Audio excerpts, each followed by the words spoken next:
Pogledajmo sada, poštovani gledatelji, što nam je pripremila naša zadarska ekipa, u ime koje će se u program za slobodu izravno javiti kolega Božidar Šimunić.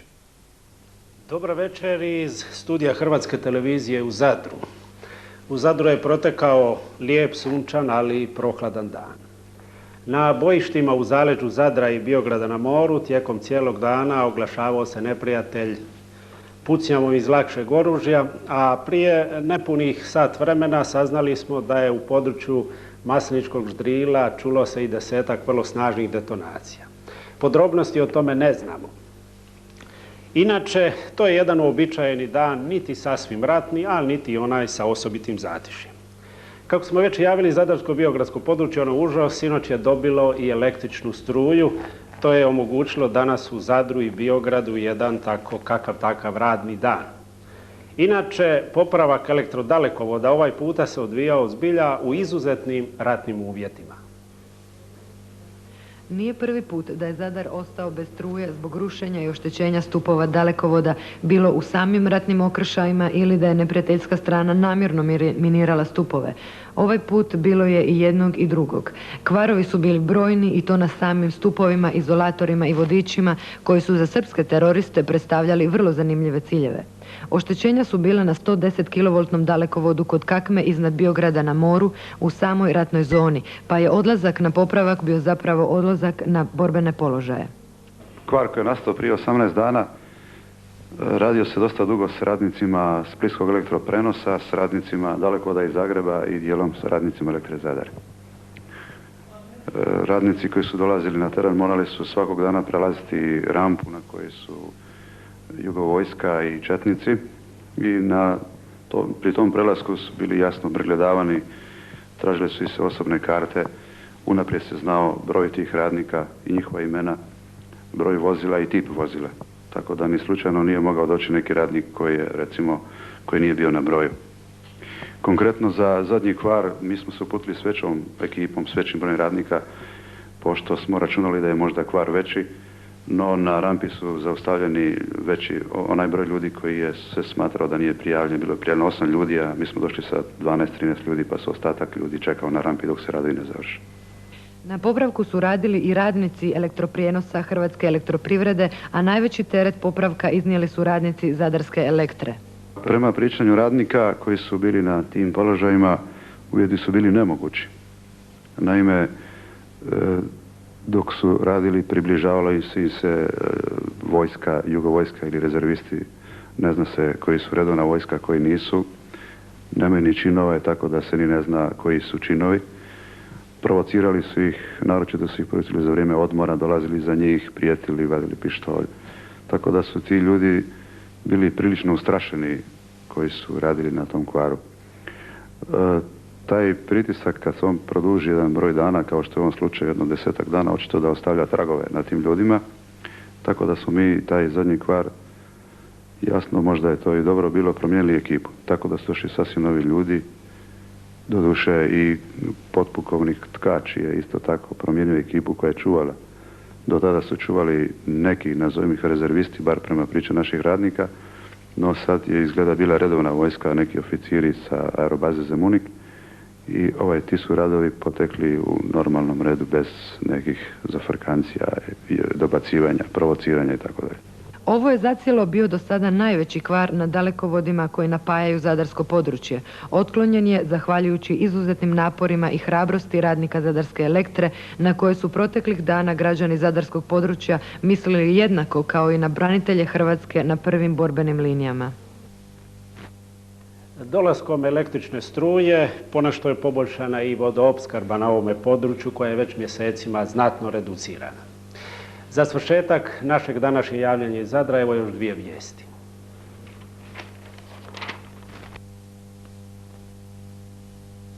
$25.000 za nabavku knjiga. Ova zadarska kulturna institucija koja posjeduje oko 60.000 svezaka knjiga pretrpjela je znatna razaranja u topničkom napadu Srbo-armije na Zadar početkom listopada.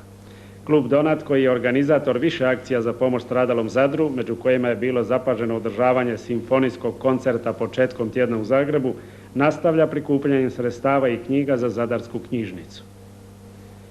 Poslije dužega prekida Zadarski turist hotel od sutra 6. prosinca ponovo uvodi putovanje hidrogliserom Zadar-Ancona. Hidrogliser će voziti utorkom i petkom, vožnja traje 3 sata, a polasci iz Zadra u 6:30, iz Ancone u 14 sati. Uvođenje ove brodske pruge posebice je značajno s obzirom na dopremu sve veće humanitarne pomoći iz ovog dijela susjedne Italije za potrebe ugroženog pučanstva u ratom zahvaćenoj Hrvatskoj. Toliko iz Zadra, pozdrav svim gledateljima, a posebno braniteljima Hrvatske.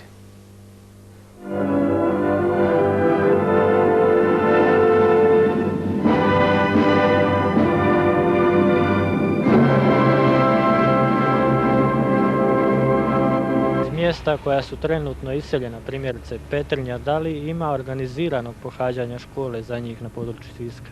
Pa ima, u svim ovim sredinama gdje je nastava počela, tu su uključena i djeca, odnosno učenici sa izbjeglih ovih područja.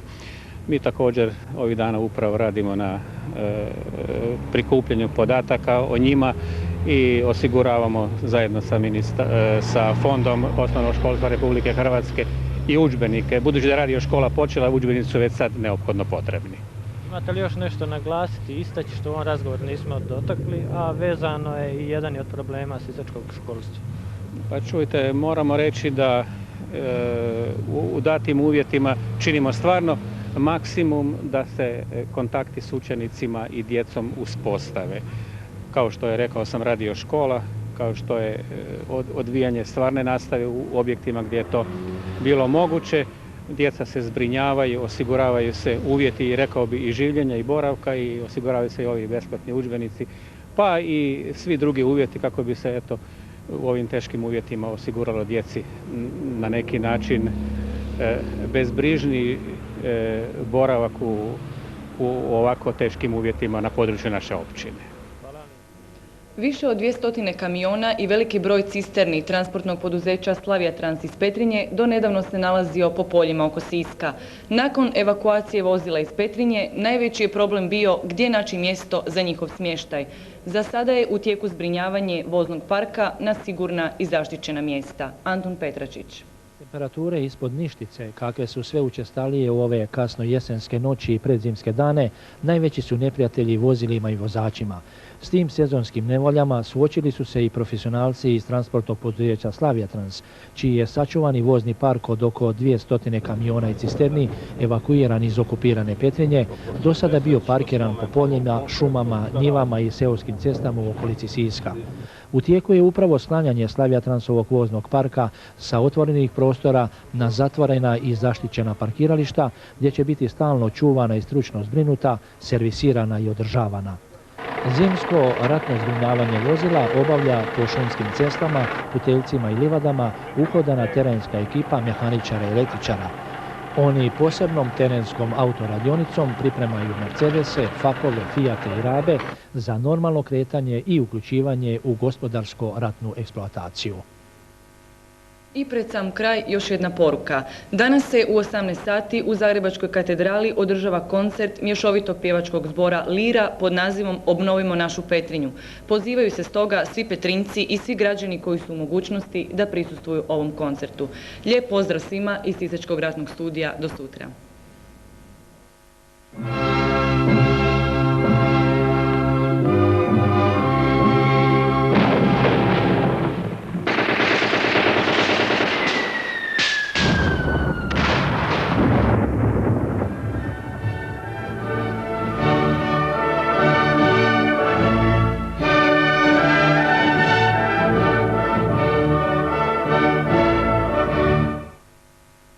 Uz Dubrovnik, Zadar je grad koji je najviše stradao u ovom ratu kada je riječ o gradovima, hrvatskim gradovima uz Jadransku obalu. Pitamo kolegu Božidara Šimunića kako je danas u Zadru. Dobro večer. Dobro večer iz studija Hrvatske televizije u Zadru. Da odmah kažemo da ovog časa odjekuju detonacije tu u neposrednoj blizini samoga grada. Granate padaju na rubna područja. U prijepodnevnim satima neprijatelj se tu i tamo oglašavao sa svojih položaja puščanom i mitraljevskom vatrom, a negdje iza 12 sati zapalio je 3 kuće u okupiranoj Murvici, a potom iz uporišta u Smokoviću počeo gađati minobacačkim granatama i Briševo, nešto dalje, Zemunik Donji. Zatim je aktivirao svoje baterije oko aviobaze i ovdje u Crnome. I evo sada gađa rubna područja grada, upućuje i granate prema jugoistočnom dijelu općine, tamo u pravcu Debeljaka. Mi evo još čujemo ovdje u našem studiju kako odjekuju granate. Hrvatska vojska djelomično za sad uzvraća. Selo Crno smjestilo se tek nekoliko stotina metara udaljenosti od prvih gradskih četvrti na sjevernoj strani Zadra u samu Jadransku magistralu. Tu je okupatorska vojska sa svojim tenkovima i topništvom trenutno najbliže Zadru. Zadržala je tu, kao i preko magistrale u naselju Musapstan, svoje položaje od vremena kada je početkom listopada topništvom, tenkovima, avijacijom i brodovljem razorila Zadar i pokušala ga osvojiti. Od tada žiteljima Crnog, prognani sa svojih ognjišta, ostaje jedino da s periferije Zadra svakodnevno gledaju što se zbiva u njihovu selu. Jeste tražili od Jugovojska da vas puste? Kako ne, tražili, molili, zahtijevali da nas bar malo puštu. I kako se osjećate ovako, eto, nema ni kilometar, gledate u svoju kuću, a ne smijete u nju? A kako se osjećamo? Gledamo ko na filmu, a izgleda nam više i nestvarno. Kad nismo bili, više ne znamo kako to izgleda u kući svoje biti. Je li je vidite od ovdje? Vidimo. I da li je oštećena? Pa oštećena, naravno da je. Svaka od njih.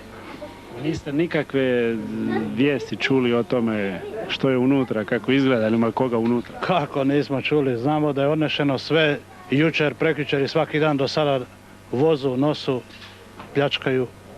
Kuće se vidu neke već izgorene, zapaljene. I upravo sa svojih položaja u Crnom, tu na samom ulazu u grad, neprijatelj gotovo svaku večer uputi pokoju topovsku ili minobacačku granatu na gradske četvrti, one najbliže i najviše na udaru. Da, svaku večer. Ne gotovo, nego stvarno svaku večer. A i uskoro ćemo ih potirati, ako Bog da. Iće oni gori tamo dakle svi došli. I uvijek to tako okupator čini bez povoda, malo od straha, više od bahatosti i mržnje, s namjerom da što više sruši i uništi. Koliko kod toga hrvatska vojska mora poštivati primirje? Konvoj Libertas na plovidbi prema Dubrovniku jutro se boravio u Zadru.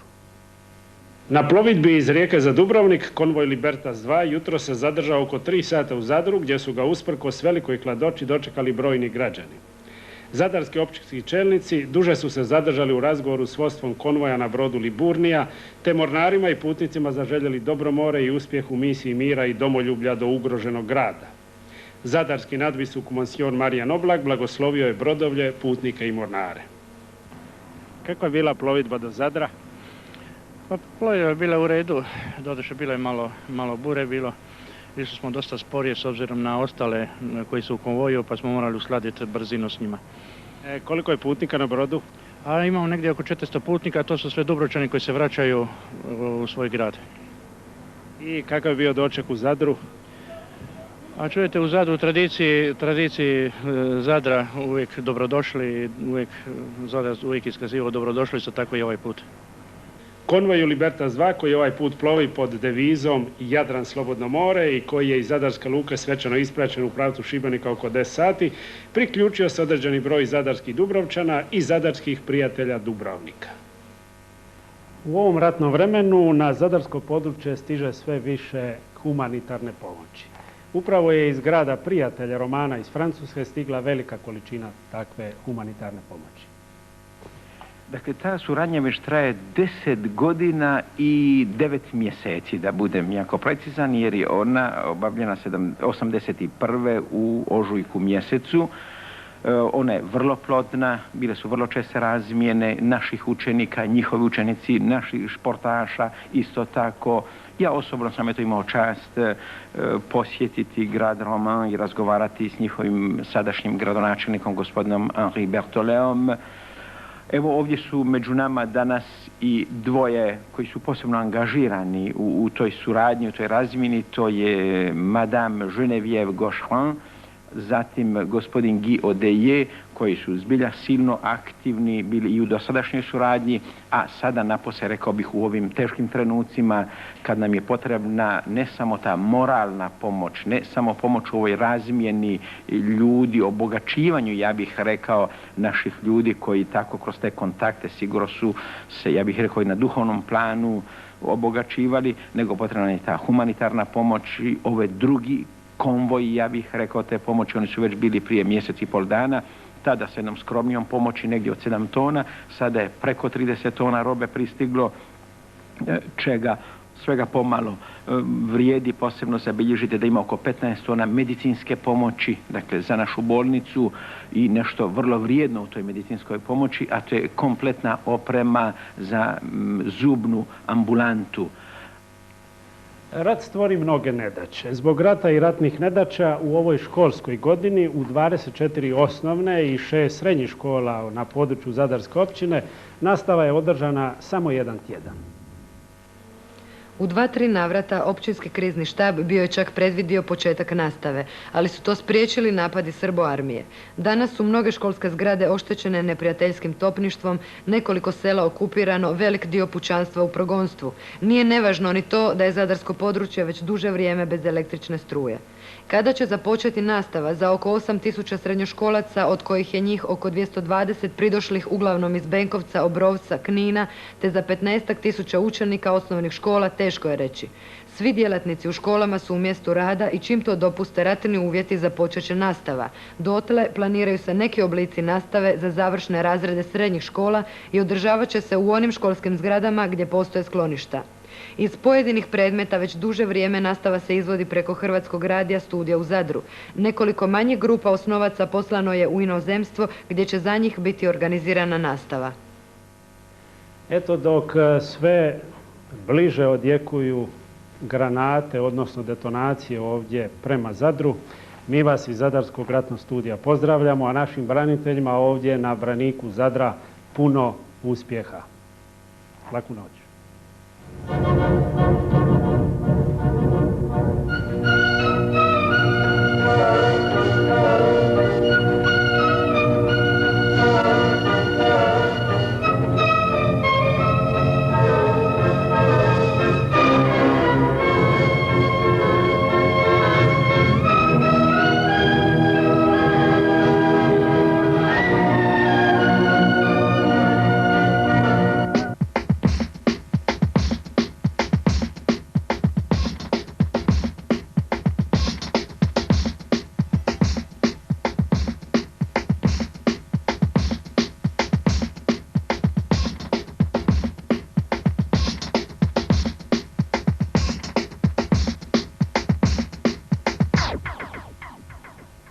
U Zadru je danas poslije dugog vremena pauze održana sjednica Skupštine općine, ali da vidimo što se događalo i na frontu oko Zadra, jer je poznato da neprijatelj već nekoliko dana napada Zadar i njegovo zaleđe. Više o tome u izravnom javanju kolega Božidar Šimunić. Dobar dan iz Zadra. Za razliku od protekle noći kada je neprijatelj sa svojih uporišta uglavnom oko aviobaza Zemunik gotovo 6 sati tukao mjesto Zemunik Donji i nanio znatne materijalne štete, današnji dan protječe uglavnom u određenim izazivačkim pucnjevima Srbo-armije i njezinih četnika sa položaja uglavnom i Smokovića, aviobaze, odnosno Musab-stana. U prijepodnevnim satima na području zaleđu Biograda na moru također je prošao dan u takvim pucnjavama. A u prvim poslijepodnevnim satima u okupiranoj Murvici su gorjele i hrvatske kuće. Nema više ni dana ni noći da se ne ratuje u Ravnim Kotarima, pa i kad led okuje zemlju, a bura neugodno brije, kao što je ovih dana, ne prestaje govor oružja. Ponešto od straha, više od svoje bahatosti i zločinačkih namjera, Jugo vojska i njezini miljenici četnički teroristi sa svojih uporišta, osobito u Smokoviću i oko aviobaze Zemunik, kad se sjete svojim topovima i minobacačima, zasipaju granatama sela Zemunik Donji, Prkos, Goricu i druga. O njihovim napadima govore razorene kuće, uništena gospodarstva. Hrvatska vojska svakim danom sve brojnija i tehnički opremljenija i sve uspješnija na bojištu. Došla je zima, jako je hladno, kako je borcima na položaju? Pa borcima je teško u smislu ovog vremena, međutim dosta su solidno opskrbljeni sa zimskim stvarima, dakle robom, odjećom, cipelama i tako dalje, tako da se to nekako podnosi. Ovdje u Ravnim Kotarima ima sada svakodnevno borbi, odnosno neprijatelj tuče vrlo često. Pa je, gotovo svakodnevno, posljednjih dana se puca i noću i danju na nas. Međutim, ne padamo na te provokacije, ali smo spremni dočekati eventualni napad neprijatelja. Kakva je situacija u Škabrnji? Imate li kakve informacije? Pa nemamo gotovo nikakvih informacija. Škabrnje je prazno što se tiče domaćeg stanovništva. Uglavnom su tamo, zna se, vojska i vjerovatno četnici koji operiraju svakodnevno, pale kuće i pljačkaju i tako dalje. To je uglavnom što možemo mi vidjeti. Otkako je 18. proteklog mjeseca agresor silovito udario na Škabrnju, okupirao je, četnici masakrirali brojne mještane, pučanstvo se iz ostalih ravnokotarskih sela iselilo. Da li pamtite ikada u svom životu da je ovako vaše mjesto bilo pusto, bez ljudi? Ne, do sada nije nikada nije bilo ovako pusto. Ljudi su se malo uspaničili kad su vidjeli sve što se dešava, ali mogu vam reći da imaju dovoljno morala i volje da to rastiramo. Dobro, uglavnom su otišli žene, djeca i starci. Žene su i djeca morali otići radi svoje sigurnosti, a mi smo ostali tu pravi da se suprotstavimo koliko budemo moći. I vidimo ovdje ima i stoke, ima blaga, kako to uspijevate hraniti? Pa, ovako malo organizirano. Dok smo slobodni, onda hranimo blago, sredimo sve što možemo i nastavimo svoj posao dalje. I traje rat i zima, nazočnost okupacijske vojske ovdje postaje sve besmislenija. Uskoro u slobodi plodne će oranice Ravnih Kotara opet biti uzorane, a pučanstvo ubrzo vratiti se iz progonstva. Rat i ratne prilike bili su i jedna od glavnih tema današnje sjednice Skupštine općine u Zadru, koja je zasjedala poslije duže stanke. Odbornici su između ostaloga saslušali izlaganje zapovjednika Zadarskog sektora obrane pukovnika Josipa Tuličića o trenutnom stanju na bojištu, na kojem su, kako je naglasio zapovjednik, hrvatske snage sve brojnije i tehnički opremljenije i sve uspješnije vode aktivnu obranu. Načelnik policijske uprave u Zadru, gospodin Ivan Brzoja, govoreći o radu policije u ratnim uvjetima, naglasio da se brojnim jačanjem jedinica garde policija vraća s bojišta i sve brže okreće isključivo svojim zadaćama. Govoreći o radu civilnih vlasti u ratnim uvjetima, Šime Prtenjača, predsjednik općinskog izvršnog vijeća, iznio je da je općinska vlada do sad realizirala 60-ak različitih mjera i naredbi hrvatske vlade i predsjednika Republike, poglavito u komunalnim djelatnostima. Saniran je veći broj objekata važnih za život grada u sadašnjim uvjetima, mnogo je učinjeno na poboljšanju uvjeta rada informativnih djelatnosti u ratnim uvjetima, osobito se mnogo radi o poboljšanju vodoopskrbe, u istraživanju novih izvorišta, a najveće teškoće i u buduće bit će u elektroopskrbi zbog diverzija na dalekovodima koji prolaze ratnim zonama. Otkako je prije nekoliko mjeseci srpski teroristi prekinuli dotok vode sa Zrmanje u Zadar, grad i njegovo područje ima znatne teškoće s vodoopskrbom. O tome u našem sljedećem prilogu. Od pojave prvih barikada ugroženog i golorukog srpskog naroda, točnije od 17. kolovoza prošle godine, područje Zadra ima problema sa vodoopskrbom. No pravi udarac je zadan 2. rujna ove godine, kada su definitivno zatvoreni ventili na Zrmanji, koja je ovo područje snabdjevala vodom. Od tada pa do danas Zadar se kako tako opskrbljuje pitkom vodom iz pomoćnih izvora. Velik problem predstavlja i električna struja, jer kad nje nema, ne mogu se pokretati pumpe koje crpe vodu iz tih izvora. Izvori na Bokanjcu zadovoljavaju donekle potrebe grada. U međuvremenu smo zahvatili neke druge nove lokalne izvore, doduše nešto lošije kvalitete, ali u ovim prilikama će nam biti od pomoći. I ovakav jedan vodoopskrbni sustav bez električne energije praktično ima dodatne poteškoće. Imamo vlastite agregate koji zadovoljavaju u nekakvim najminimalnijim potrebama kad je riječ o bolnici, mljekara, pekara i još neki vitalni objekti, a bez električne energije praktično možemo zadovoljiti samo taj dio potreba. Pa mi smo ipak uspjeli što se tiče da riješimo pitanje viših zona s tim da smo izvršili razna prespajanja. Tako da kad gledamo sad praktično nemamo negdje oko 1 do 2% stanovništva koje uopće ne mogu dobiti vodu. To su te visoke zone kojima moramo sa cisternama dovoditi vodu, a nastojat ćemo ako ovo potraje duže da nekako nađemo neko rješenje i za te stanovnike. Zadarski vodovod koji je do sada pretrpio znatne štete, što od granata i razaranja, što od toga jer su prisiljeni koristiti se davno zaboravljenim izvorima vode, čini sve da bi područje Zadra opskrbio pitkom vodom. U svakom slučaju, pučanstvo Zadra i okolice će do daljnjega živjeti sa reduciranom vodom u nadi da će se neko rješenje ipak pronaći. U svakom ratu, pa i ovom koji je nametnut Hrvatskoj, problem lijekova, medikamenata, sanitetskog materijala zna predstavljati velike teškoće. Kako je stanje u Zadru u našem posljednjem prilogu današnjem javljenju iz Zadra? U svakom ratu poseban je problem oskudica lijekova. Trenutno u Zadru i njegovom širem području za ratne i civilne potrebe ima dovoljno lijekova i sanitetskog materijala. Potrebe ovog područja u ratu su nešto veće nego u mirnodopskim vremenima i opskrba je otežana, ali sve što je potrebno nadoknađuje se drugim putevima. Postoje mnogobrojni izvori, postoji velika raspoloživost i dobrovoljnost, prvenstveno naših iseljeničkih društava diljem svijeta koje se nude, kad se nude za pomoć, a mi znamo kad se pomoć nudi onda se prvenstveno u zdravstvu misli lijekovi, ali i mnoge druge humanitarne organizacije iz Europe i svijeta također nas vrlo često kontaktiraju, nude pomoć, šalju pomoć. Ratni uvjeti rada nametnuli su selektivnu potražnju lijekova i koliko god organizacija besprijekorno funkcionirala, obzirom na broj ljudskih stradavanja u ratu, nije lako osigurati dovoljne količine pojedinih medikamenata. Našem gradu, a posebno bolnici, najpotrebniji u ovom trenutku su antibiotici.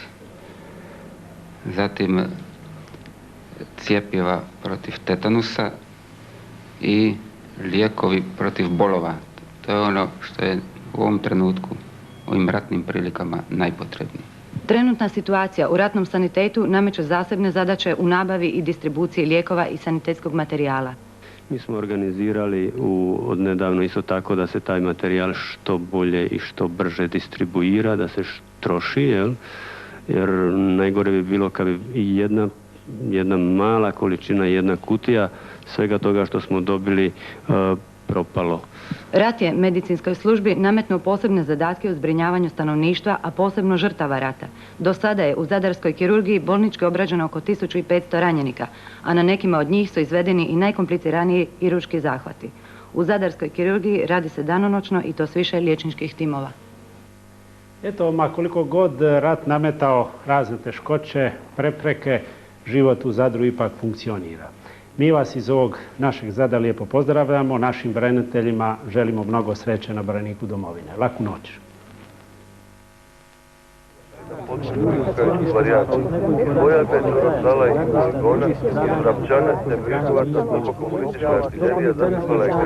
Emisijama. Doviđenja. Hvala lijepa kolegama u Sisku. Sada krećemo na more, točnije u Zadar. Saznaćemo kroniku dnevnih zbivanja u Zadru. U studiju je kolega Božidar Šimunić. Srdačni pozdrav iz Zagreba. Dobar dan iz Zadarskog studija. Kad biste nas pitali šta ima novog u Zadru, mogli bismo slobodno reći da nema ništa novog.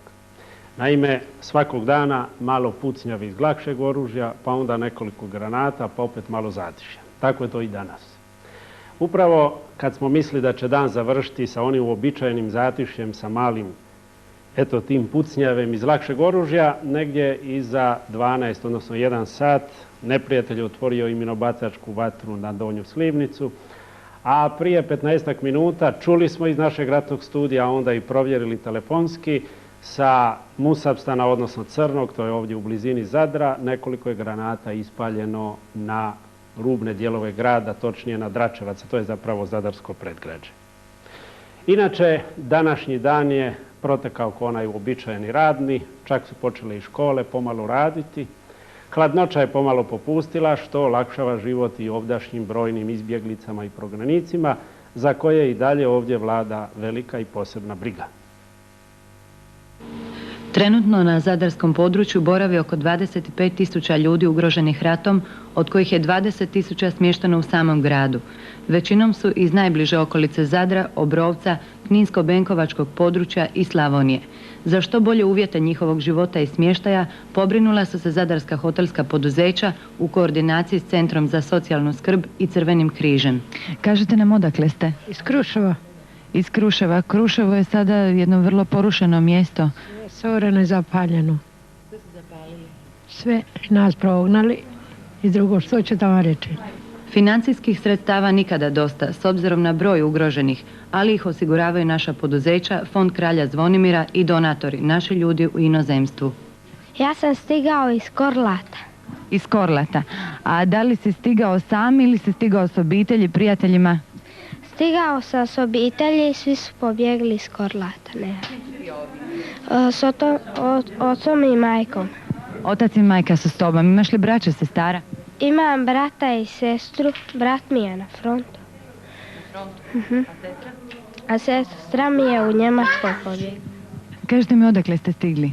Ja sam stigla iz Šopota u Benkovcu Piniju. A recite mi, iz Pinije su vas prebacili ovamo. Da li s nekim posebnim razlogom? Zato što je bilo hladno i nisam imala uvjeta da beba može preživjeti. Beba sad ima 16 dana. Recite mi, gdje ste rodili, ovdje ili? Ovdje u Zadru bolnici. Bila sam duže od 10 dana samo da bi mogla beba da ostane živa. A recite mi, vidimo da je dijete jako malo. Da li imate sve uvjete za tu bebu? Nemam baš sve, ali da to dovoljno ima za ovakve semane. Kažete nam, da li vam nešto nedostaje? A nedostaje sloboda i dom, ništa više. I ova 16-dnevna beba započela je svoje prve dane života u izbjeglištvu. A koliki je broj izbjeglih iz zadarskog područja najbolje govori brojka od 4.963 ljudi smještenih u Rijeci, Rabu, Opatiji, Cresu, Lošinju i Crikvenici, koji žive u nadi da će ovaj besmisleni rat što prije završiti, te da će se uskoro vratiti na svoje ognjišta. Krećemo u Biograd na more, u čijem zaleđu također bijesni rat. Mi smo tamo pokušali pronaći odgovor na pitanje kakva je opskrba stanovništva u uvjetima agresije. 4 kilometra dijele Biograd od prvih linija fronte. Česte detonacije, rafali i provokacije srpskog agresora uznemiravaju ovaj dalmatinski gradić. Iako su prve linije fronta tako blizu, život u ovom gradu je koliko toliko zadržao svoj uobičajeni tok. Zbog pravovremene pripreme Biograd je dobro opskrbljen, pa građani Biograda ne oskudijevaju u najvažnijim potrepštinama i namirnicama. Mi za sada nismo imali većih poteškoća glede opskrbe, jer smo na vrijeme se pripremili za ovakvu situaciju i pravilno procijenili da će do nje doći. Pomenuli ste da nemate problema ni s vodom. Kako ste se nas za to pripremili? Vidite, po istom obrascu, naime, mi smo isto u obrambenim pripremama procijenili, budući da nam je glavno vrelo na teritoriju koje kontrolira neprijatelj, tako da smo naše javno poduzeće i općinske službe i teoretski i praktički osigurali alternativnu varijantu za rješenje tog problema. A kako se građani snabdijevaju gorivom ili stvarima koje su sada neophodne, a to su baterije, svijeće, petrolej? Vidite, kultura grijanja na ovim prostorima je poznata. Naime, ljudi griju obično jednu prostoriju, tako da nema tu prevelike zahtjevnosti. Međutim, i tu smo kao krizni štab doskočili situaciji, tako da smo mobilizirali ljude koji su sa Hrvatskim šumama, odnosno podružnicom Hrvatskih šuma u Biogradu i sa našom civilnom zaštitom organizirano sjekli drva. Tu smo uspostavili kriterije za dodjelu, tako da ćemo zbrinuti i onaj najniži sloj pučanstva koji socijalno nije spreman platiti. Tako da se nadamo da možemo sa sigurnošću reći da neće niko od studeni imati većih posljedica. Da li ste zadovoljni opskrbom u Biogradu? Čujte, za do sada ne može se reći da nije, iako se osjeća da nije ko prije, jel? A recite, što vam najviše nedostaje? Čega ne možete naći u Biogradu? Suhomesnati proizvodi, što je sad većinom kroz zimu i potražnja toga. I tako. Nedostaje puno ovih slatkiša i toga. Kako ste zadovoljni opskrbom u Biogradu? Pa dobro sada, zadnje vrijeme, ali nema ništa. Prije nije bilo ništa. A sada je ovoliko malo se smirila situacija, ima nešto malo mesa što izvezu. Najviše trajek zafrkava ovo iz prijevoza, iz unutrašnjosti. Ali bit će bolje. Ako ovo je poteramo ča dalje granice Hrvatske. Jedno to nas najviše briga. Premda gotovo svakodnevno na Zadar doliječu neprijateljske granate, ono najnužnije na spomeničkoj baštini se obnavlja. U drugom prilogu do kraja govorimo zatim o čestitkama, ratnim čestitkama za nastupajuće blagdane i kao treće imamo jedan prilog o jednoj izuzetnoj izložbi. Konzervatori Zadarskog zavoda za zaštitu spomenika kulture ustanovili su da je u dosadašnjim napadima Srbo-armije na Zadar na njegovu povijesnu jezgru palo oko 120 projektila, računajući u to i rakete ispaljene iz okupatorskih zrakoplova na episkopalni kompleks. Posljedice tih napada su oštećeni ili razoreni crkva Svetog Šime, Svetog Krševana, Kapetanova kula, crkve Sveta Marije, gradska kopnena vrata, veći broj kuća značajne ambijentalne vrijednosti u Zadarskom varošu, a posebice katedrala crkva Svete Stošije sa više spomeničkih zdanja uz nju. Riječ je o spomenicima prve kategorije. Usprkos daljnjim i sve češćim topovskim bombardiranjima Zadra, na oštećenim spomeničkim zdanjima, koristeći sve rjeđa zatišja, obavljaju se najnužniji popravci. Kao što su u crkvi Svetog Šime upravo u toku radovi na popravku krova oštećenog granatom u ovom ratu, tako su u Zadru u toku i slični poslovi na katedrali, već su obavljeni na crkvi Svetog Krševana, a obavljaju se i na mnogim drugim građevinama, kako sakralnim, tako i stambenima i ostalima. Dajući svoj intervju za Nedjeljnu Dalmaciju, pukovnik Zdravkovski rekao je upravo o ovom pogodku da su na crkvi Svetog Šime poremećena samo 2 crepa. Možete vidjeti kakav je zahvat u pitanju. Učenici osnovne škole iz Škabrnje, ravnokotarskog sela, koja je nedavno silovito napala i okupirala jugo vojska, a potom omogućila četnicima da se zločinački ižive na više od 50 tamošnjih žitelja, uglavnom žena i staraca, te da pljačkaju i pale kuće, priredili su izložbu svojih likovnih radova na daskama kojima je od mogućih ratnih razaranja zaštićena Zadarska gradska loža. Nesputana dječja mašta u izražavanju radosti života, ljepote samostalne i slobodne Hrvatske domovine pokazuje da je strahote rata i smrti moguće nadvladati. Stara Zadarska gradska loža ovakvu izložbu zacijelo još nikad nije priredila. Zadrani će božićne i novogodišnje blagdane ovaj put svojim rođacima, prijateljima i znancima čestitati na razglednicama s motivima razrušenog Zadra.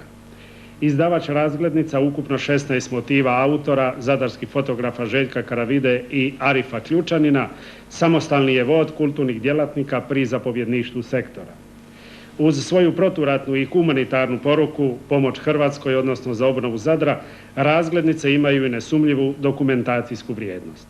Samo za prva 3 dana kada su se pojavile na tržištu prodano ih je 40.000 komada. Procjenjuje se da će ih biti najviše poslano u inozemstvu. Cijeli prihod ide za financiranje obnove porušenog Zadra na posje sakralnih spomenika. U nadi da ćemo ipak imati mirnu noć, odnosno mirnu večer, puno pozdrava iz Zadra, poseban pozdrav našim braniteljima. Doviđenja.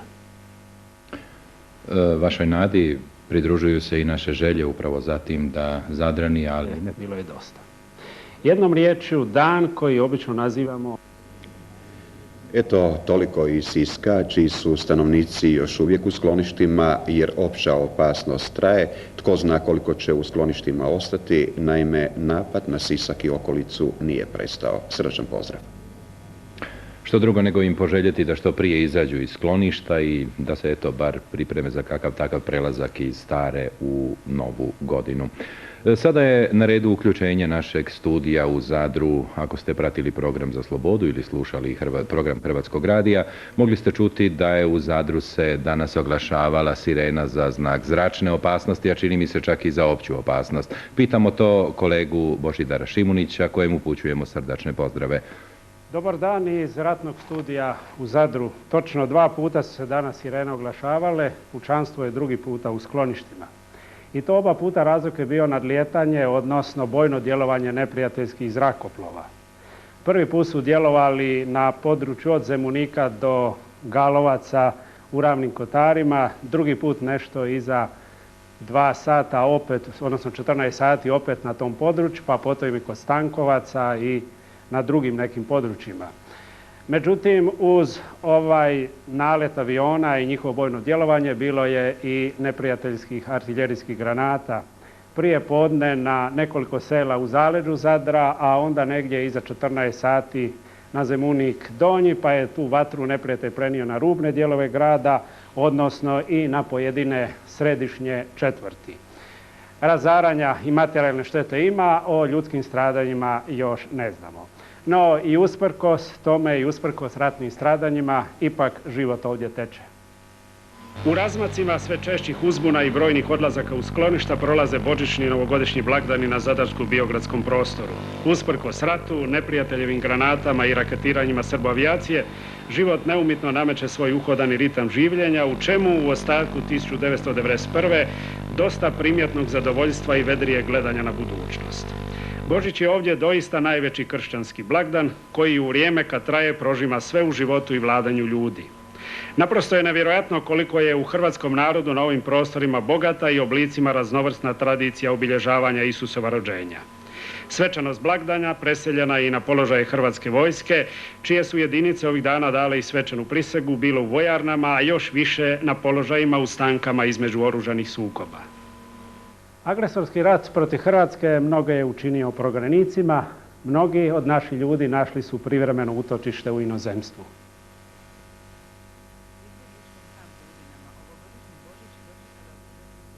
Ljudi iz raseljene Hrvatske.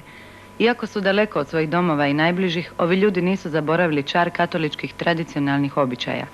Njihovo veselje uveličio je don Branko Zbutega, koji je ove godine služio svečanu misu u improviziranoj crkvi. Pomoć koju je talijanski narod pružio našim ljudima je neizmjerna i ovi ljudi iskreno se osjećaju s patnjama našeg naroda. A ovdje smo oko mjesec dana, tako, imamo sve za malu, dobijam sve što je potrebno. Ljudi su dobri, svi nam pokušavaju pomoći. Dobro je. Kad si došla i zašto si došla? Došli smo, pobjegli smo od pucanja, zbog toga što je previše mala, bez struje, bez vode, nismo mogli ostati u Zadru. Tako. Mir u svom novom privremenom domu u Červinjanskom prihodnom centru našao je i Dragan Petrović. Dragane, odakle ste? Iz Sente, Vojvodine. Kažite mi, kako to da ste stigli ovamo, koji su razlozi bili koji su vas ponukali da krenete daleko od svog doma sa 3 djece i sa svojom suprugom? Pa nisam htio da učestvujem u tome ratu, jer moja mama je Hrvatica, a tata je Srbin. A isto tako sa ženine stvari, sa strane žene isto je, majka je Hrvatica, a tata je Mađar. Pa prema tome ne vidim nikakvog smisla zašto bi se, za koga bi se borio. U svakom slučaju svjesni ste činjenice da najvjerovatnije nećete moći tako skoro nazad ili možda čak dugo vremena.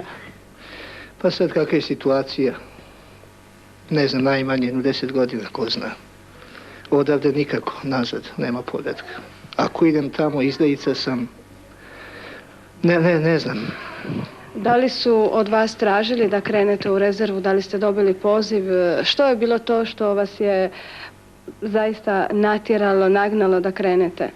Pa imao sam jednog prijatelja tamo, školski drug je bio i rekao mi je, dao mu oči, pre nego što će da dele pozive, da idem još dok mogu, dok je sigurno. Inače odnijeli su mi braću, isto sva sreća, vratili su se živi, ali ne znaju kad će ići ponovo. Imate li kontakta s njima? Pa pričao sam telefonom pre neki dan. I što kažu, kakva je situacija? Čekaju, spavaju, ne mogu mirno da spavaju. Kad sam ih zvao da idu sa mnom, nisu htjeli, mislili su da će da izbjegnu to, ali došli su, po brate su došli kući, jednog i drugog iz kreveta su ih odnali. Za najmlađe su organizirani mnogi susreti, zabave i predstave u vrtiću Crvenog križa civilne pomoći.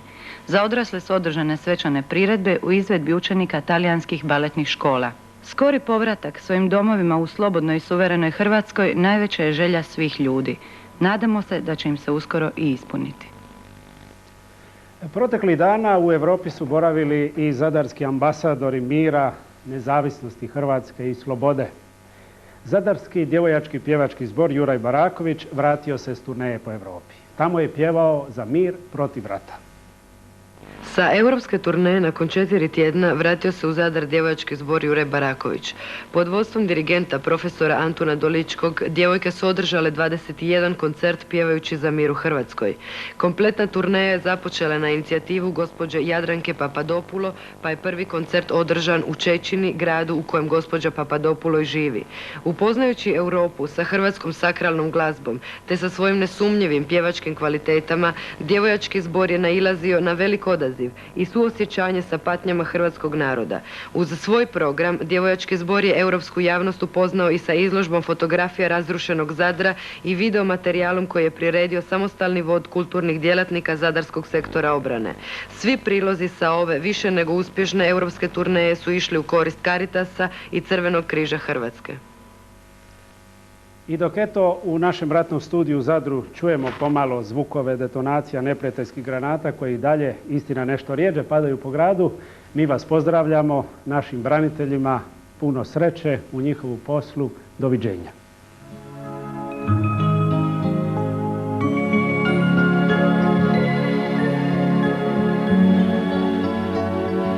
Gledali ste vijesti, sljedeće su 18 sati. Hvala vam i doviđenja.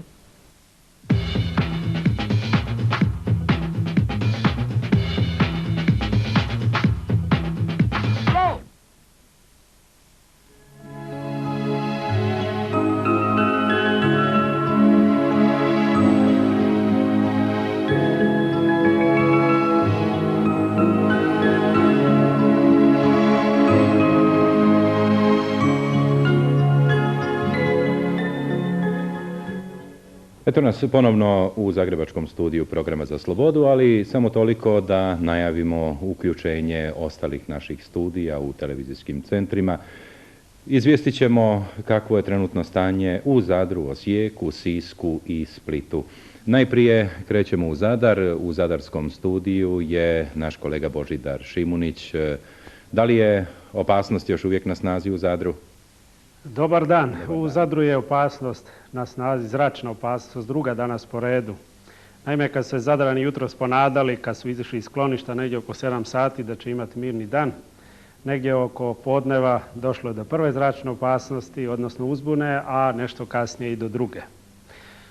Neprijateljski avioni bojno su djelovali na nekoliko mjesta, trenutno ljudi su u skloništima, avioni su još uvijek u zračnom prostoru, prelijeću, a ovaj puta nisu bojno djelovali.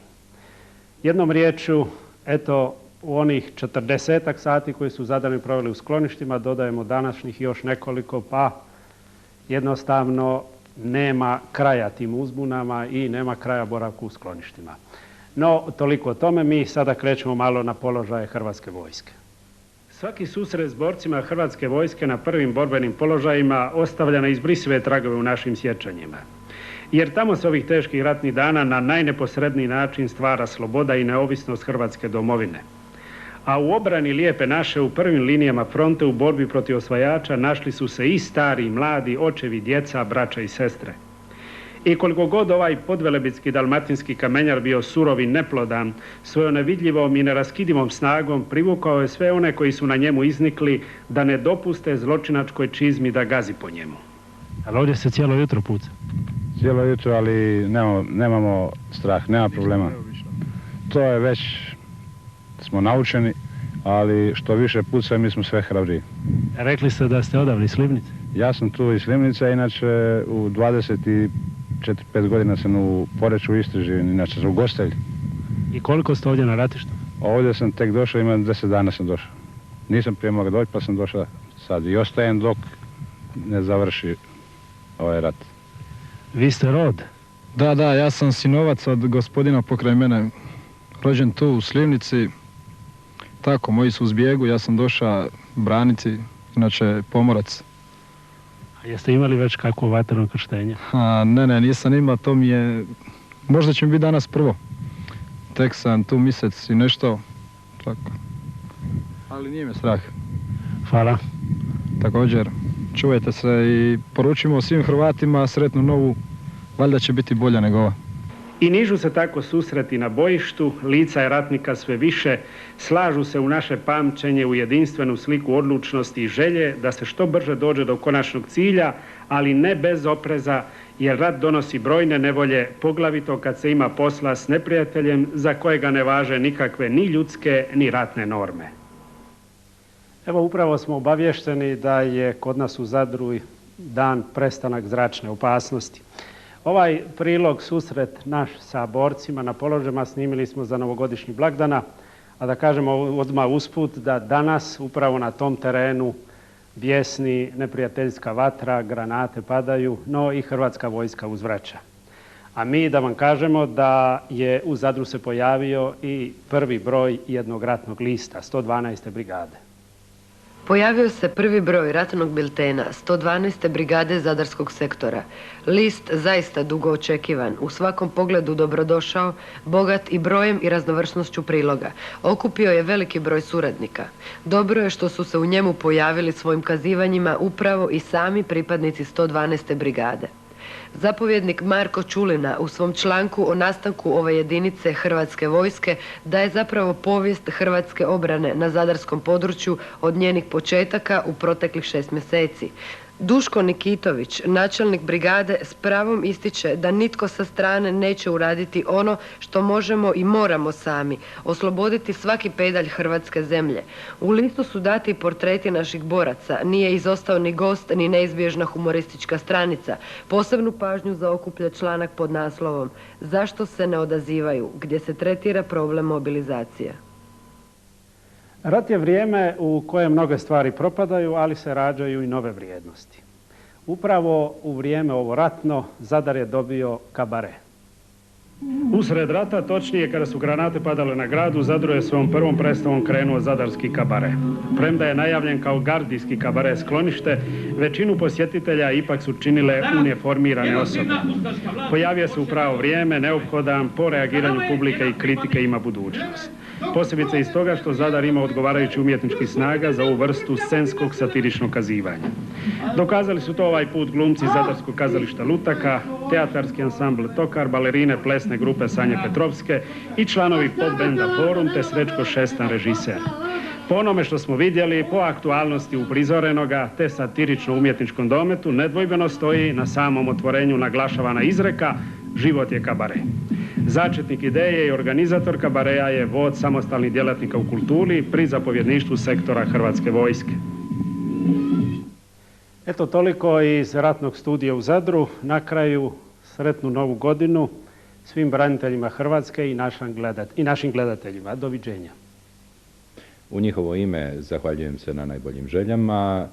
Poštovani gledatelji, dok ste pratili izvješće iz Zadra, iz Centra za motrenje i obavješćivanje Republičkog centra, primili smo obavijest da su se oglasile sirene za znak zračne opasnosti i u Ogulinu. Dana prije uspostavljanja ovog izgleda krhkog primirja pretrpio velika stradanja. Velika stradanja pretrpio je i Zadar. Stoga pitamo kolegu Božidara Šimunića u Zadarskom studiju Hrvatske televizije da li se već obavljaju očevidi i da li se utvrđuju štete koje su nanesene. Dobar vam dan prije svega. Dobar dan iz Zadra. Evo, radosni smo što se možemo javiti iz našeg studija u vrijeme kad u Zadru nema ni zračne ni opće opasnosti. Na bojištu u zaleđu Zadra i Biograda na moru je mirno, ima tu i tamo koja provokacija neprijatelja, to se utvrđuje gdje i kako i u kojim uslovima je to nastalo. Što se tiče razaranja Zadra, stvarno ova protekla 3 dana bila su, ono što se kaže, pogubna za mnoge dijelove samoga Zadra, a posebice za sela u zaleđu Zadra i Biograda na moru. Neka sela je doslovce više nemoguće prepoznati, nema više kuće koja je zdrava. U povodu ovih proteklih dana razaranja i borbi, danas je u Zadarskom zapovjedništvu sektora obrane održana i konferencija za novinare. Jutros je održana konferencija za novinstvo u zapovjedništvu obrane Zadarskog sektora.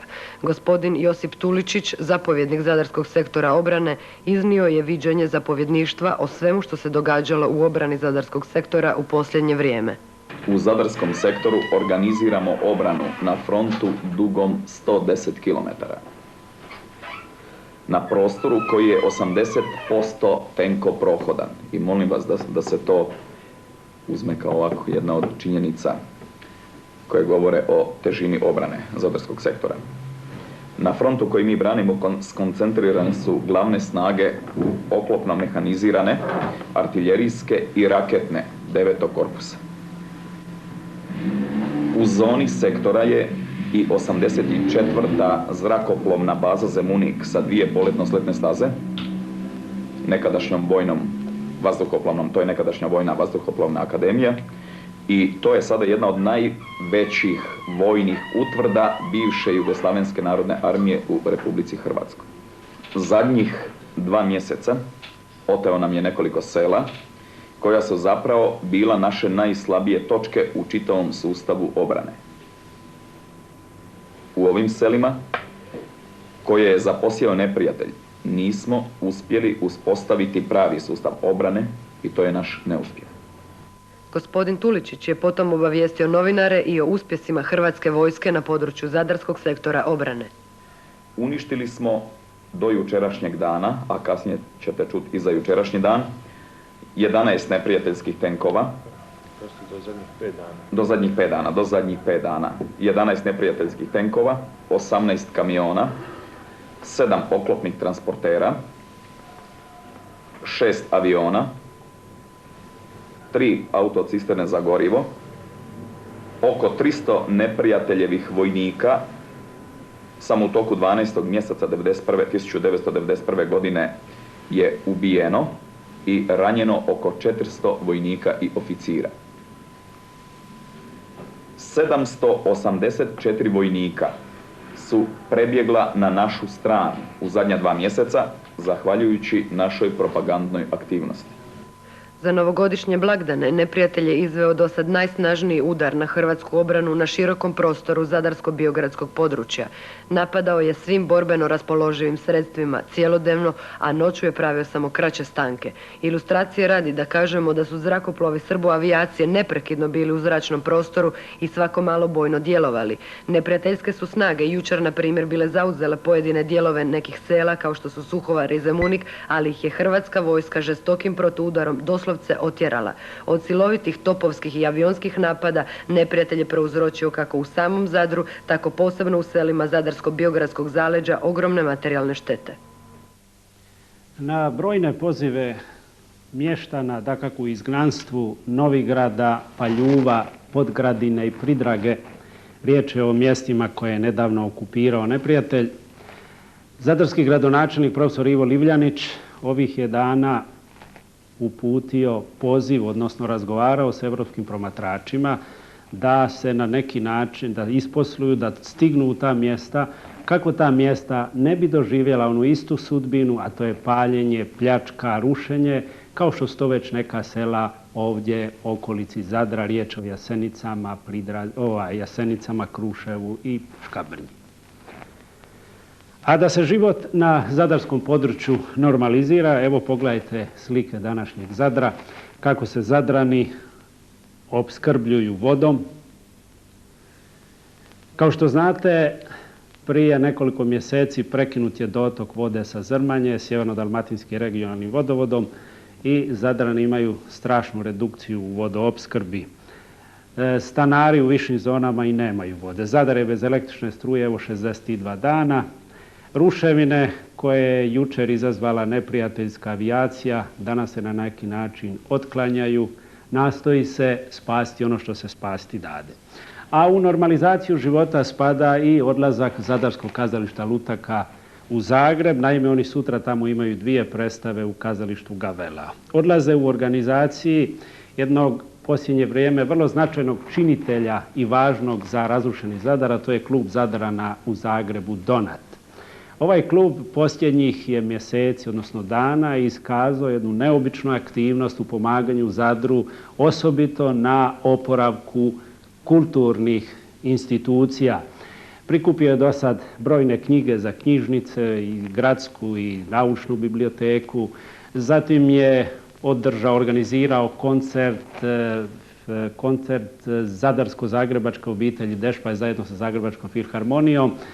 Tom prilikom je jedna austrijska firma poklonila novi glasovi Zadarskoj glazbenoj školi. Kao što znate, Zadarska glazbena škola i Kneževa palača su potpuno stradali u onom poznatom napadu Srbo-soldateske početkom 10. mjeseca na Zadar.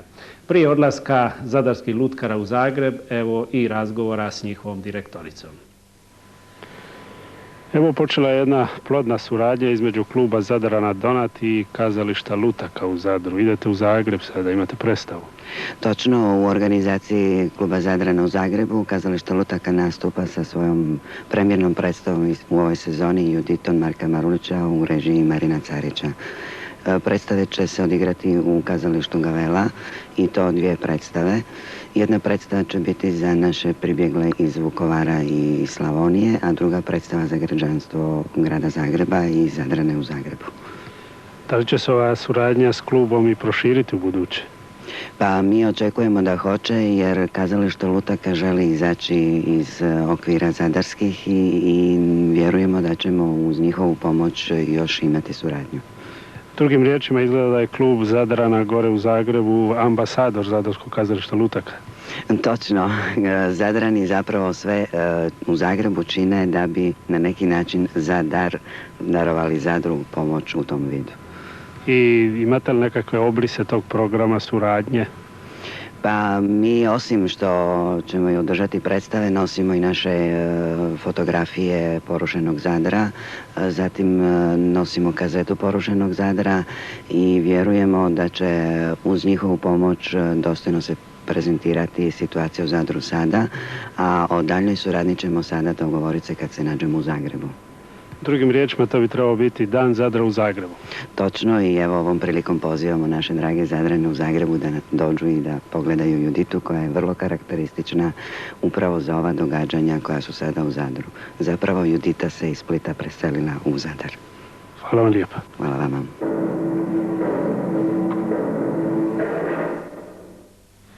U nadi da će nam potrajati primirje, odnosno da neće biti ratnih sukoba, u nadi da ćemo imati uskoro i potpuno priznanje svjetske javnosti i svjetskih država Republike Hrvatske, mi vas iz Zadarskog studija pozdravljamo, želimo vam sve najbolje. Doviđenja. To su i naše želje. Mi sada krećemo u naš isto tako mladi ratni studio u Sisku, tamo je kolega... Za takve proizvodnje ili za druge? Pa, sada je po hitnom postupku donešena je i promjena zakona o porezu na promet, gdje je dosta uvedeno značajno povećanje poreza na pojedine artikle, jer normalno to je jedan od glavnih izvora za punjenje proračuna. Međutim, moramo istaći da je potpuno bez poreza na promet kompletan mineralni gnojivo, znači a do sada je bilo da se plaćao porez na promet, zatim zaštitna sredstva koja se upotrebljavaju u poljoprivredi, poljoprivredni strojevi i rezervni dijelovi, stočna hrana i to gotova stočna hrana koja ide iz tvornica i nafta za poljoprivrednike ima porez na promet 20%, dok je nafta za redovni saobraćaj 55%.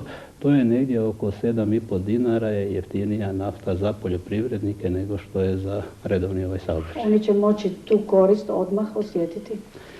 Da, sve ove mjere, normalno oni se moraju vrlo brzo operacionalizirati, a to je zadatak Ministarstva poljoprivrede da predloži određene uredbe, pravilnike za sve ove mjere koje sam rekao naprijed, pa bi posebno o njima nešto poslije. Sada ćemo čuti šta naš kolega iz Zadra je pripremio iz područja koje je bogato poljoprivredno, međutim bilo je u izuzetno teškim ratnim razaranjima. Dobar dan iz Zadra i još uvijek je to područje pod izuzetno teškim prilikama i nedaćama. Naime, ovdje je čitav jedan prostor koji se zove Ravni Kotari, vrlo plodno područje, iselilo, njegovo je stanovništvo iselilo i tamošnja gospodarstva su prepuštena, ono se kaže, ratu i razaranjima. No, treba odmah kazati da su i Zadarska i Biogradska općina, a one na neki način što ovdje, eto, još uvijek imaju svoju suverenu vlast i mogu planirati i poljoprivredu i tako dalje. U svojim gospodarskim programima od prvog dana kad se zaratilo na ovom području, znajući do čega će doći, predviđajući, poljoprivredi dali ovako u planovima i razmatranjima, predviđanjima jedno vrlo istaknuto mjesto. Čak da spomenem da je na nekoliko konferencija za novinare protekli mjeseci i sami novinari su to pitanje posticali i dobivali su uvijek odgovore koji su obećavali da poljoprivreda na neki način je u žariću interesa općinskih izvršnih vijeća. No, bez obzira na to što se planira i što se eto u ratu misli na mirnodopsko vrijeme, ipak neke činjenice ovdje treba dosljedno respektirati. Od 50.000 hektara plodne obradive zemlje u Zadarskoj regiji, trenutno 2/3 je pod okupacijom, odnosno zbog rata bilo kakvi radovi na tim površinama su onemogućeni. Potom, na većem dijelu te okupirane zemlje nalazi se glavnina višegodišnjih nasada poljodjelskih kultura. No, premda su ratni sukobi na ovome području počeli još proteklog ljeta, ipak se uspjelo zasijati oko 20% planiranih površina. Kod pšenice je to nešto više, od predviđenih 8 zasijano je 2.500 hektara. Pripremljeno je više tisuća hektara zemlje za proljetnu sjetvu. U sjeverozapadnom dijelu Ravnih Kotara, gdje je nazočnost rata nešto manja, radovi u polju gotovo da su u potpunosti obavljeni na privatnom posjedu. Povrtlarska, ratarska i stočarska proizvodnja na poljodobrima Bokanjac kod Zadra te Vrana ponad Biograda na moru nije izgubila svoj kontinuitet, dakako nije ni bez teškoća. Pa mi se nadamo da će doći do kraja rata uskoro. Naše poduzeće ima dosta usjeva sada u polju, imamo izuzetno visoke prirode, kupusa, kelja, poriluka, tako da očekujemo da bi u naredna 3 mjeseca imali dovoljno veliku realizaciju da možemo gotovo nastaviti normalno kao što se to običajno druge godine. Ono što je do sad bilo štete, to je bilo oko 108 milijuna dinara štete već do sada, ali mi smo to na neki način žrtvovali više na osobnim dohodcima svojima, tako da naše firme još uvijek za sad sačuvana unatoč velikim materijalnim štetama i razaranjima i određenim proizvodnjama koje nismo mogli pobrati. Da li ste pripremili zemljište za proljetnu sjetvu? Pa mi smo izvršili sjetvu pšenice ovdje na objektu Jankolovica čak i više nego drugih godina, tako da imamo oko 220 hektara, dok na objektu Žažić koji ima 240 hektara nismo izvršili sjetvu pšenice, a tamo nažalost nismo ni izvršili žetvu soje na oko 130 hektara, tamo nam nije dostupno. Znači li to da imate sve pripremljeno za proljetnu sjetvu? Pa za sad mi održavamo normalnu proizvodnju, evo vidite i ovdje ovaj rasad kupusnjača koje bi se trebale u veljači saditi, to je spremno i mi očekujemo, osim staklenika koji nam je dosta razoren i tu će trebati jedan jači zahvat za oporavak. Kako je s novim površinama? Pa mi imamo nešto uz jezero novih površina i za sad tu proizvodimo normalno i to nam je upravo sada i dobro došlo. Ali to nisu dosta velike površine, mi ih koristimo već oko 3 godine. To je svega oko 20 hektara. Što je sa farmom krava? Čujemo da mlijeko normalno pristiže u Zadar. Pa farma krava, mi smo smanjili nešto broj, a ovaj broj koji je sada negdje oko 450 krava, mislim da ćemo trajno ostati na tom broju. Inače, to je proizvodnja koja je dosta u prethodnom razdoblju bila nestimulativna. Mi smo zbog potreba stajnjaka sada sveli na određen optimalan broj za potrebe naše firme. Veći dio površina poljoprivredne zadruge Nova Zora i Svetoga Filip Jakova, trećeg vrlo značajnog proizvođača hrane na ovom području, također u opasnoj zoni ratnih djelovanja što ima za posljedicu kašnjenja određenih radova na oranicama. Izgleda da proljetne radove u poljodjelstvu neće omesti nabavka kvalitetnog sjemena i umjetnog gnojiva. Saznajemo da su već poduzete konkretne mjere u tom pravcu. Evo vidim, dobili ste i sjemenski krumpir. Imali ga dovoljno za ovu godinu? Pa nadamo se da će ga biti dovoljno za ovu godinu s obzirom da nije potražnja tako strašno velika jer zaleđe zadarsko hvala Bogu, ove godine, s obzirom na ratne uvjete, ne pojavljuju se kao kupci. A ipak ima kupaca. Pa kupaca ima dosta, zbog toga što su boduli pretežno, ali oni su sitni kupci. I jeste dovoljne količine osigurali? Osigurali smo dovoljne količine za sjemenskog krompira. U daljem nastavljanju poljodjelske proizvodnje poslije odlaska okupatora iz Zadarske regije zacijelo će najveće teškoće predstavljati povratak pučanstva u ravnokotarska sela u kojima su stambeni i gospodarski objekti u nekima i 100% uništeni. A upravo privatni posjed ovdje čini više od 90% zemljišnih kapaciteta. No i civilne i vojne vlasti već duže sustavno rade da se taj povratak obavi što brže i bezbolnije, praćen konkretnim mjerama potpore stanovništvu. Završavajući ovo naše javljanje iz Zadra, želi bismo još reći da je osobito na privatnom posjedu stradao stočni fond. A kad je riječ o mehanizaciji, koja je isto tako, što se kaže, pola popaljena, pola odnesena, opljačkana, treba reći da će s njom se nekako izaći na kraj jer je bilo dovoljno u ravnokotarskim selima. Toliko iz Zadra.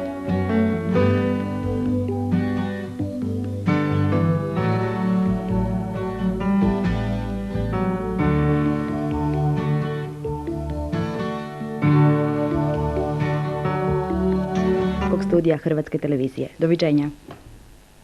Antonela, hvala vam lijepa na lijepim željama i mi vas lijepo pozdravljamo u Rijeci.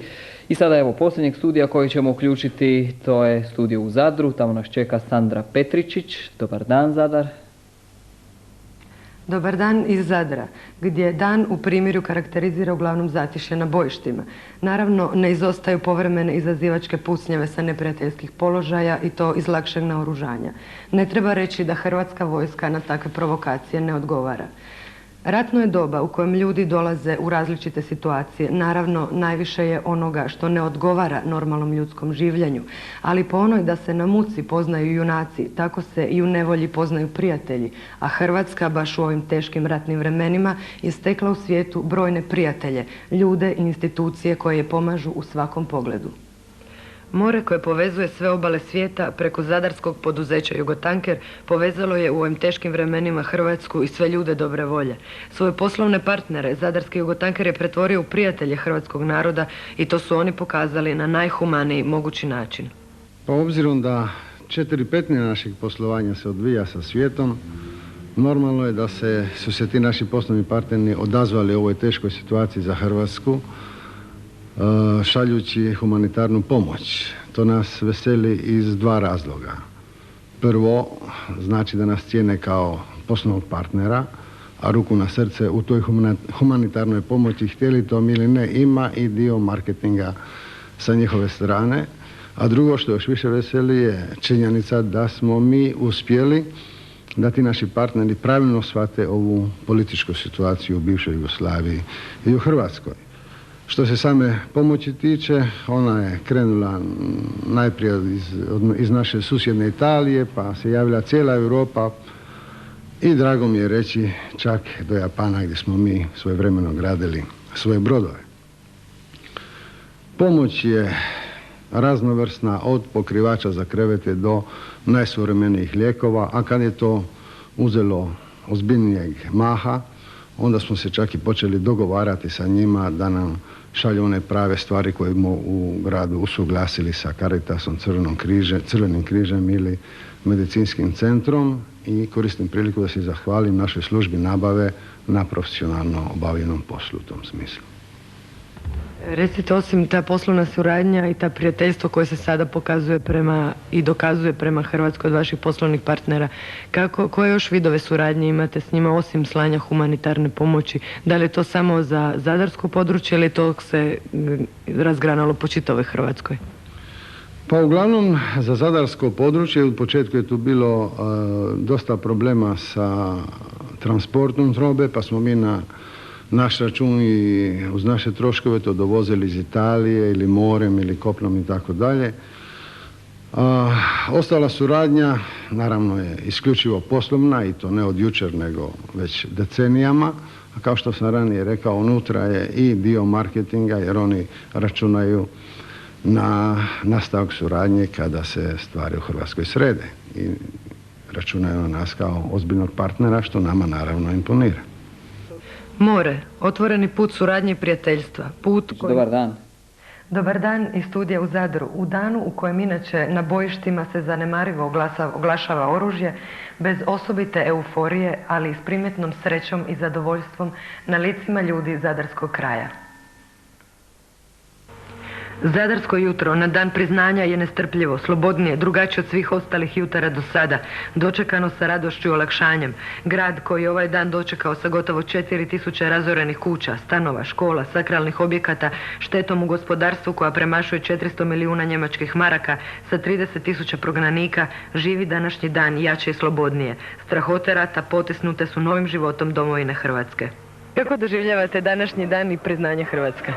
A čujte, to je jedan izuzetan trenutak i mislim ja sam stvarno, strašno sam sretna i fascinirana i nemam riječi, prekrasno nešto, divno.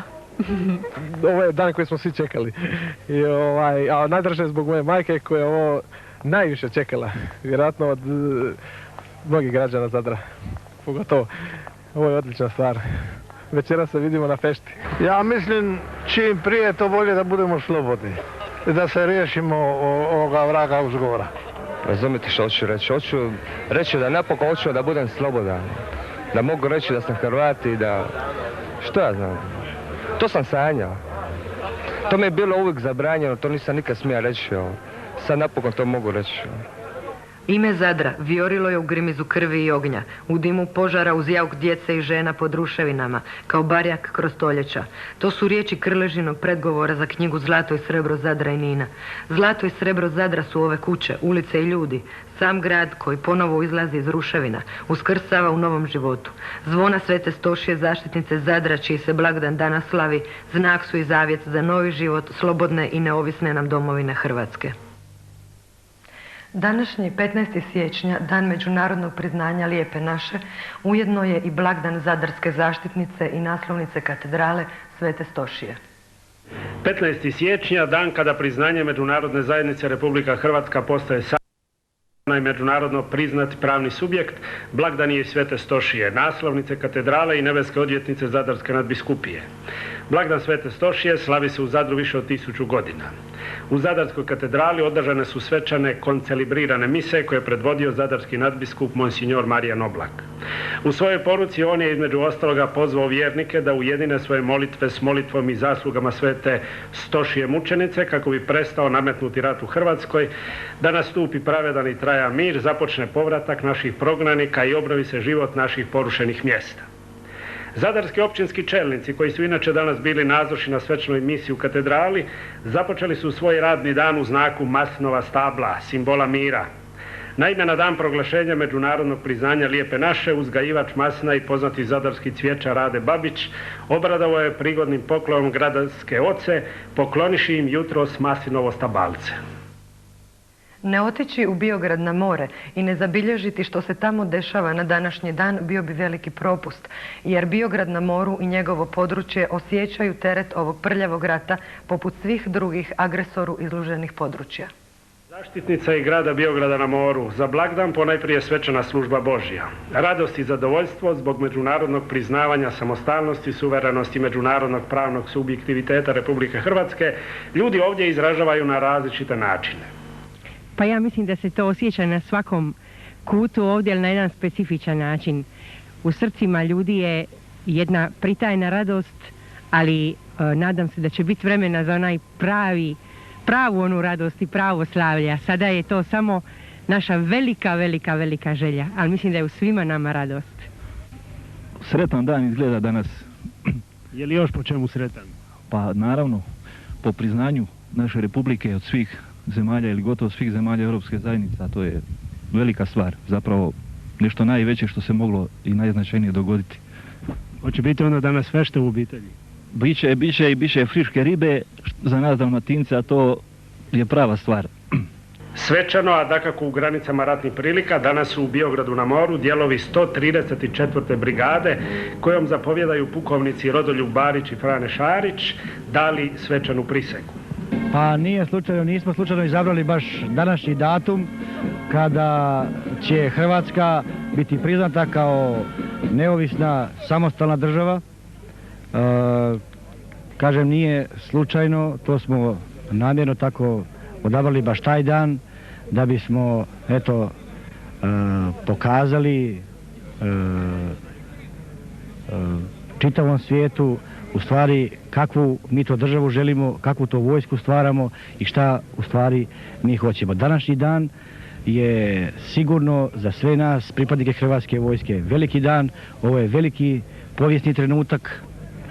I smatramo zajedno da ćemo ga morati još uvijek borbom izboriti, to jest da ćemo se morati još dugo boriti protiv neprijatelja da bi Hrvatskoj donijeli slobodu potpunu našim generacijama, našoj dici i svim građanima Hrvatske. Ostali dijelovi 134. brigade Hrvatske vojske dali su svečanu prisegu prije više dana i to na samoj fronti. Toliko iz Zadra. Svim građanima čestitamo današnji veliki dan priznanja Hrvatske, a posebno braniteljima diljem Lijepe naše. Lijep pozdrav i doviđenja iz Zadra. Sandra, hvala vam lijepa i hvala lijepa kolegama u Zadru. Naš je novinar Jozo Ćurić iz Beča javio da je Republika Austrija priznala Hrvatsku i Sloveniju. Eto, same dobre vijesti i nadalje vam takve obećajemo za poslijepodne. Naše sljedeće vijesti su točno u 15 sati, a do 15 sati svim našim mornarima posvetit ćemo sljedeću pjesmu i najaviti naš večerašnji prijenos koncerta od 18 sati iz Hrvatskog narodnog kazališta u Zagrebu. Prenosit ćemo svečanost Hrvatske ratne mornarice.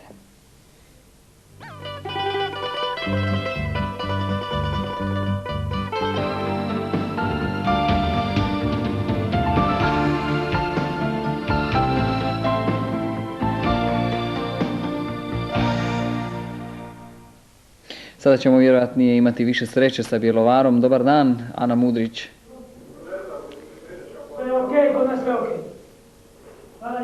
Ispričavamo se zbog ovih smetnji. Dobar dan, poštovani gledatelji širom naše međunarodno priznate domovine.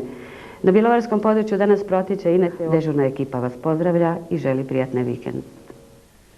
Hvala lijepo našoj ekipi u Bjelovaru, a mi ćemo sada preseliti u Zadar. Čuli smo da je od danas u Zadru borave časnici za vezu snaga Ujedinjenih naroda. Eto, opširnije o događajima u Zadru, Božidar Šimunić. Dobar dan, Zadar. Dobar dan iz studija Hrvatske televizije u Zadru, gdje je na izmaku jedan lijep sunčan dan i dosta topao za ovo doba godine. Na bojištima u zaleđu Zadra i Biograda na moru mirnije je nego protekle noći kada se neprijatelj oglašavao sa gotovo svih svojih uporišta i položaja. Istina je da su i od danas u Zadru i časnici za vezu snaga Ujedinjenih naroda. Oni su se jutros sastali i sa zapovjedništvom, odnosno povjerenicima Vlade Republike Hrvatske za općinu Obrovac i Benkovac, zatim sa predstavnicima civilnih vlasti općina Biograda na moru i Zadra. Dogovoren je program rada, iskazana je jedna izrazito velika želja za dobru suradnju na ovome području. Toliko o časnicima, a sada nas Sandra Petričić vodi na dolazak Hrvata iz Bruške i Rodaljica. Naime, iseljavanje Hrvata iz benkovačkih sela se nastavlja. Danas je Jugovojska predala veći broj Hrvata iz Bruške i Rodaljica u nazočnosti promatrača Europske misije. Kao što je poznato, prije mjesec dana u Rodaljicama su četnici jedne noći ubili čak 11 civilnih osoba. Iseljavanje Hrvata iz tih krajeva svakako je rezultat pojačanog četničkog terora nad hrvatskim življem. Pa da pogledamo to.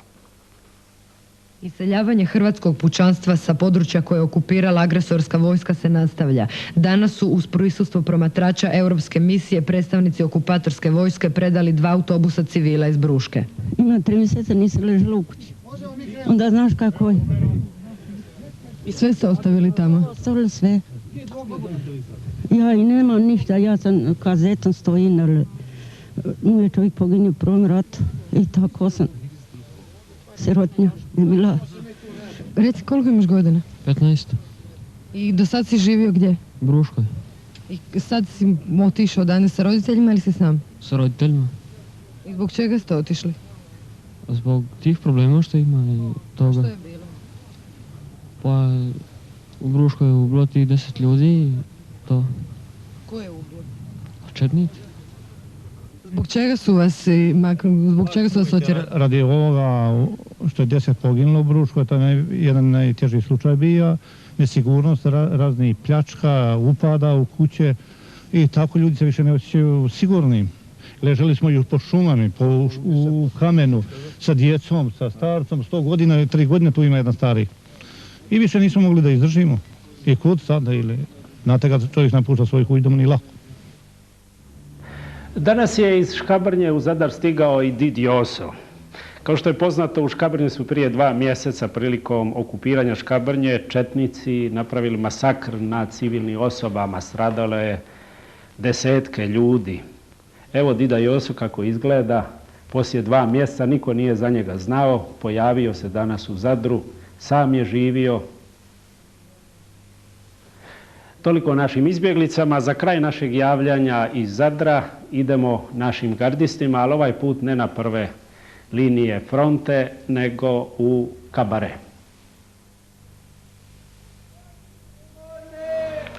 Zadarski vod, djelatnika u kulturi, prikazao je svoj kabare i u Biogradu.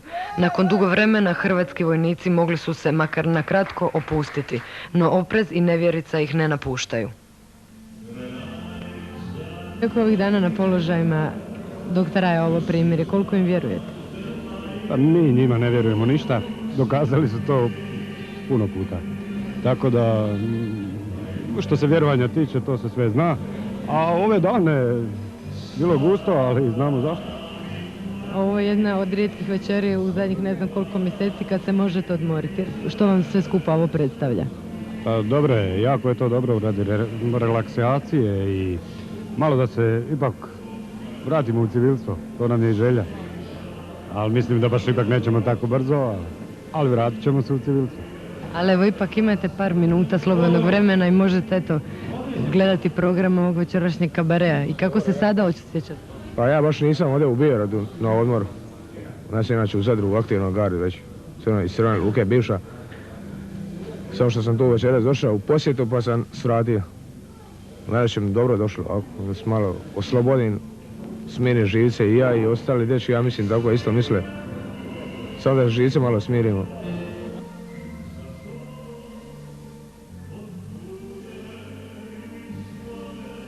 Jučer i prekjučer ste održali upravo taj ratni kabare za pripadnike naše vojske. Kako se osjećate kad pjevate ljudima koji su vam kolege na poslu kojeg sad radite, kolege po dužnosti? Pa osjećam se dobro i osjećam da radim nešto što je tim ljudima potrebno. Zato što sam se sam stavio u situaciju u kojoj se oni nalaze svakodnevno i znam, onda sa tog aspekta razmišljam, znam kako bi meni bilo kad bi meni neko došao pijati ovdje. Da bi mi bilo drago, da bi vidio da neko razmišlja o meni, da bi mi popravio raspoloženje ukoliko upadne možda u neki svaki ima oscilacije, nekad je dobre volje, nekad loše i tako dalje. Nikome nije do rata, ljudi vole pjesmu, vole se malo razveseliti i onda da se razbije malo ta monotonija, to sivilo.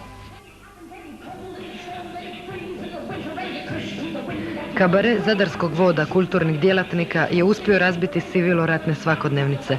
2 sata programa možda nisu bila dovoljna da se iz misli hrvatskih boraca izbrišu sve strahote rata, ali je pljesak kojim su nagradili učesnike kabarea pokazao koliko su im značila ta 2 sata. Toliko iz studija Hrvatske televizije u Zadru. Pozdravljamo sve naše branitelje prvenstveno, a i druge naše gledatelje. Doviđenja. Hvala lijepa i Zadru i Bjelovaru na njihovim današnjim uključenjima. Mi ćemo u nastavku programa za našu djecu prikazati male